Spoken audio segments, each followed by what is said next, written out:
അസ്സലാമു അലൈക്കും. ഇതിൽ ഈ പൊട്ടന്മാരെന്താ വിചാരിച്ചറിയാം? ഇവർ നാലാൾക്കാർ റഷീദിൻ്റെ മുറ്റത്താണ് പോയി കുത്തിർന്നാൽ ആരാ ഒരാൾ ലീഗിന് തോൽപ്പിച്ചാനല്ല ഭൂരിപക്ഷം കുറക്കാൻ വന്നായി അമാനിയൊക്കെയാണ് കൂടി പിടിച്ചിരിക്കുന്നത്. എന്താ പച്ചങ്ങന്മാരൊക്കെ കഥ. ഇത്ര നിലവാരേ ഉള്ളൂ. ഒരു വിചാരിച്ചെന്താ വെച്ചാൽ ഓല് കൂടി പിടിച്ചുമ്പോൾ തന്നെ വറച്ചു പോകുന്നുള്ളത്. പൊന്നാര ചെങ്ങൈമാരെ, ആരാണത് ആളറിയോ? അവിടെ വാഫി സിസ്റ്റം തുടങ്ങാൻ പറഞ്ഞത് സാദിഖ് അലി ശിഹാബ്. മനസ്സിലായില്ലേ? തുടങ്ങി വെച്ചു കൊടുത്ത ആരാ അറിയോ? ബഹുമാനപ്പെട്ട കോഴിക്കോട് ഖാദി നാസറീതങ്ങളാണ്. ബഹുമാനപ്പെട്ട സയ്യിദുലമ പറഞ്ഞിട്ട് തുടങ്ങിയത് നാസറീതങ്ങൾ ഉദ്ഘാടനം ചെയ്തിക്കണമെന്നുണ്ടെങ്കിലേ അതവിടെ നടത്താനെന്ന് നാട്ടുകാർക്കും അറിയാം. മനസ്സിലായില്ലേ? നിങ്ങളിതൊന്നും മതിയാവില്ല. ഇവരെ കണക്കൂട്ടൽ എന്താ പറയുക? പിന്നെ ഇവരോടൊക്കെ ഒന്ന് പറയാനുള്ള എന്താ പറയുക? ഈ കഴിഞ്ഞ മുഷാവറ യോഗത്തിൽ പേരൊന്നും ഞാൻ പറയണില്ല, ഒരു മുഷാവറ മെമ്പർ, ഉത്തരവാദിത്തപ്പെട്ട ഒരു മുഷാവറ മെമ്പർ എണീറ്റിട്ട് പറഞ്ഞിട്ടുണ്ട്, വാഫി സിസ്റ്റം സമസ്ത കേരള മുഷാവറ തള്ളിയിട്ടില്ല, വാഫി സിസ്റ്റത്തെ അങ്ങനെ ഒഴിച്ചൊന്നും ഇട്ടിട്ടില്ലല്ലോ, ചർച്ച നടന്നുകൊണ്ടിരിക്കല്ലേ. മനസ്സിലായില്ലേ? എന്ന് പറഞ്ഞപ്പോൾ അല്ല, ആ മുഷാവറയിൽ കൂടിയ ആളുകൾ ആരൊക്കെ ഉണ്ടാവും നമുക്കറിയാമല്ലോ. ഒരു മുഷാവറ കൂടുമ്പോൾ അതിൽ കൂടിയ ഒരു കുട്ടി പോലും അല്ലല്ല നമ്മളൊരു തീരുമാനം എടുത്തിട്ടുണ്ടെന്ന് പറഞ്ഞിട്ടില്ല. ഇക്കഴിഞ്ഞ മുഷാവറയിൽ മുഷാവർ മെമ്പർമാരായിട്ട് ബന്ധമുള്ളവർ ഒന്ന് അന്വേഷിച്ച് നോക്കണമെന്നല്ല, തലയും തലച്ചോറും മറ്റേ വേറെ ആരെയും നക്കി പോയിട്ടില്ലെങ്കിൽ ഒന്ന് ചോദിച്ചു നോക്കൂ. എന്നിട്ട് എന്തേ പറഞ്ഞെന്നുള്ളത്. അതല്ല, സി എ സിക്കെതിരിൽ വാഫി സിസ്റ്റം വേണ്ടാന്ന് സമസ്ത പാടെ ഒഴിവാക്കി കളഞ്ഞതാണെന്നുണ്ടെങ്കിൽ ഒരു പ്രസിഡന്റ് സെക്രട്ടറി പോട്ടെ, ഒരു മുഷാവറമ്പെങ്കിലും നീണീറ്റ് പറയണ്ടേ നമ്മൾ അല്ലല്ല നിങ്ങളെടുത്താണ് തെറ്റ്, നമ്മളങ്ങനെ ഒരു തീരുമാനം എടുത്തിക്കണമെന്ന്. അത് കഴിഞ്ഞ മുഷാവറി പറഞ്ഞിട്ടില്ല. ചോദിച്ചപ്പോൾ ഒരു മുഷാവറ മുണ്ടിയിട്ടില്ല പറഞ്ഞപ്പം. എന്നിട്ട് ഇവരിവിടെ 4 എസ് കെ എഫിൻ്റെ കുട്ടികളും വന്നു കണ്ട് ഞങ്ങൾ തന്നെയാണ് ഇത് മുഷാവറായിട്ട് തീരുമാനിച്ചിരിക്കണമെന്ന് പറഞ്ഞാൽ അങ്ങനെ. ബഹുമാനപ്പെട്ട സാദിഖ് അലി ശിഹാബ് തങ്ങൾ സമസ്ത പറഞ്ഞ മുഴുവനും ചെയ്യിപ്പിച്ചിട്ടുണ്ട്. ബഹുമാനപ്പെട്ട ഹക്കീം ഫൈസി ഉസ്താദിനെ രാജിവെപ്പിച്ചിട്ടുണ്ട്. ഇതിലപ്പുറം എന്താ വേണ്ടി നിങ്ങൾക്ക്? ഇതിലപ്പുറം എന്താ ചെയ്യേണ്ടത്? ഒരു മനുഷ്യനെ കൊണ്ട് ചെയ്യാൻ കഴിയുന്നത് ബഹുമാനപ്പെട്ട സയ്യിദുൽ ഉമ്മ ചെയ്തിട്ടുണ്ട്. ഇനിയും തുച്ചീരം പറഞ്ഞുകൊണ്ട് വരികയാണെന്നുണ്ടെങ്കിൽ തൽക്കാലം അത് കേൾക്കാൻ താല്പര്യമില്ല, അതിനോട് കൂടാനും ആർക്കും താല്പര്യമില്ല എന്നുള്ളത് തീർത്ത് മനസ്സിലാക്കിക്കോളി. മനസ്സിലായില്ലേ?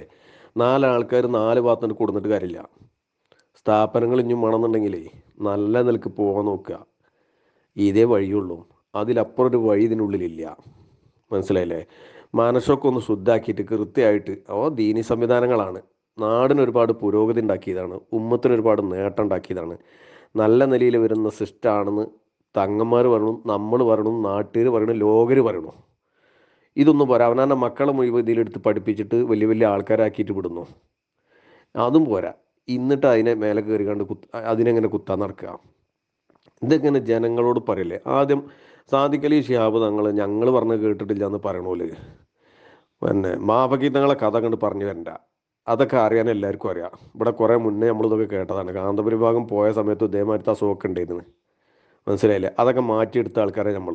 എന്നിട്ട് ഈ ദീനും ഈ സംവിധാനം കോലത്തിലാക്കിയ ആൾക്കാരാ.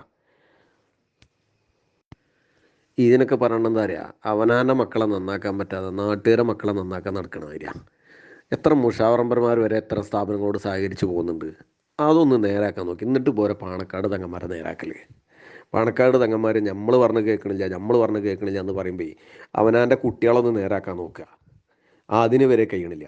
എത്ര ഫൈസിമാർ, എത്ര ദാരിമാർ, എത്ര എത്ര വലിയ വലിയ പണ്ഡിതന്മാർ ഈ സിസ്റ്റം വേണമെന്ന് ചിന്തിക്കണം, അതിൻ്റെ ഒപ്പം നിൽക്കണ്.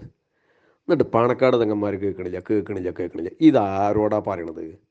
കണ്ണും മൂക്കും ചെവിയും ഒക്കെ തുറന്നിരിക്കണ ഞങ്ങളോടാ. വേറെ വല്ല പണിയുണ്ടെങ്കിൽ നോക്കാൻ പറ്റും ഇവരോടൊക്കെ. അല്ല, എനിക്കൊന്നും കൂടി പറയാനുള്ളത് വെച്ചാൽ ഒരുപാട് സ്ഥാപനങ്ങൾ ഇനിയും തുടങ്ങും. വാഫി സിസ്റ്റം തുടങ്ങണം. വാഫി സിസ്റ്റം ഹുദവി സിസ്റ്റമാണ് നമ്മളെ കേരള ചരിത്രത്തിൽ തന്നെ ഒരു വലിയ മാറ്റം ഉണ്ടാക്കിയിട്ടുള്ളത്. അത് ഇനിയും വരണം. കാരണം രണ്ടും പഠിക്കണം എന്നുള്ള ചിന്ത വന്നതിൽ ഏറ്റവും വലിയ പങ്ക് വഹിച്ച രണ്ട് സ്ഥാപനങ്ങളാണ്. അതായത് രണ്ടും വേണം, രണ്ടും ഒരുമിച്ച് മുന്നോട്ട് കൊണ്ടുപോകാം എന്ന് നാട്ടുകാർക്കും ലോകർക്കും മനസ്സിലാക്കി കൊടുത്ത രണ്ട് സംവിധാനമാണ് വാഫി സിസ്റ്റവും ഹുദവി സിസ്റ്റവും. ഇത് ഇനിയും വരണം. ഇത്തരം കാലം നടന്നുകൊണ്ടിരുന്ന സ്ഥാപനങ്ങളൊക്കെ അത് വേണം, വീണ്ടും അത് വരണം. അതല്ലാതെ ഈ കുട്ടികളെ ഭാവി തുലക്കണ അരക്കായ്ക്ക് കൊള്ളാത്ത പല പരിപാടിയായിട്ടും വന്നാൽ എന്തിനാ അതിന് വെറുതെ ഉമ്മത്തിൻ്റെ സമ്പത്ത് ചിലവാക്കണ്? ആ നേരം കൊണ്ട് അതൊക്കെ തുടങ്ങണ നേരം കൊണ്ട് കാര്യമില്ലാത്തത് നാടിനും ലോകത്തിനും ഉപകാരമില്ലാത്തതും കൊണ്ട് നടക്കണ നേരം കൊണ്ട് ഉത്തരേന്ത്യയിൽ പോയി കണ്ട് 10 മദർസ് എടുത്ത് കൊടുത്താൽ ആ കായ് അത് ഉപകാരത്തിൽപ്പെടില്ല നാട്ടുകാർക്ക്. അത് ഉപകാരത്തിൽപ്പെടൂലേ? ഇതിവിടെ ദീനാണ് അല്ലെങ്കിൽ രണ്ടും കൂടി ഒന്നും പറഞ്ഞുകാണ്ട് ഏച്ചു കുട്ടിയാണ് മുഴച്ചു കൊണ്ടിരിക്കില്ല അതൊക്കെ. എന്നിട്ട് അതൊക്കെ കണ്ട് കൊടുന്ന് നിന്നുകാണ്ട് നമ്മളിപ്പോൾ അതിനെ പറ്റൊന്നും വല്ലാതെ പറയണില്ല. എവിടുന്ന തുടങ്ങി എവിടെയാണ് അവസാനിക്കുന്നത് ഒരു പൊടുത്തില്ലാത്ത കുറച്ച് ടീമും കൊണ്ട് നടക്കണം. അതും കൊണ്ട് വന്നുകാണ്ട് ഇവിടെ പിന്നെ ഈ നല്ല സംവിധാനത്തിനെ പൊളിച്ച് കണ്ട് ഇവിടെയൊക്കെ തന്നെ ഉദ്ദേശിക്കുന്നത് ഈ ഇതിലൊക്കെ പഠിച്ച് വളരുന്ന കുട്ടികൾ ലോകോത്തര നിലവാരത്തിൽ ലോകത്തിൻ്റെ പല ഭാഗത്തും ദീനീതകത്തും കാര്യങ്ങളും നടത്താൻ പറ്റിയിട്ട് ക്ലിയറായിട്ട് പോകുന്ന കുട്ടികളാണ് ഇതൊക്കെ. ഇതിനൊന്നും പറ്റാതെ ഇവിടെ നമ്മൾ പഴയ കാലത്ത് ഉണ്ടായിരുന്ന പോലെയാണെന്നുണ്ടെങ്കിൽ ഇത് തുടങ്ങുന്ന കട്ടിയല്ലത് ഉത്തരേന്ത്യയിലൊക്കെ പോയിട്ട് വേറെ വല്ലതും തുടങ്ങുകയല്ലത്. എന്നാൽ അവിടുത്തെ കുട്ടിക്ക് നേരം വിളിക്കുകയും ചെയ്യുള്ളൂ. 10 ദീനും ഒരു അലിഫും ബാവും പഠിക്കാനേയും കഴിച്ചു ഇവിടെ കായ് കൊടുക്കണ കാട്ടിയൊക്കെ അല്ലത്.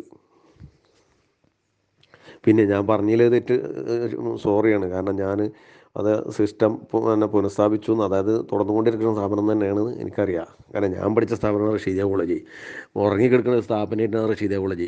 വാഫി സിസ്റ്റം വന്നതിൻ്റെ ശേഷമാണ് ആ കോളേജിൽ നിന്ന് 4 ആൾ അറിയാൻ തുടങ്ങിയതും അതിനെക്കുറിച്ച് ജനങ്ങൾക്ക് അതായത് അതിൽ കുട്ടികളെ വരാനും തുടങ്ങിയത് എനിക്കറിയണതാണ്.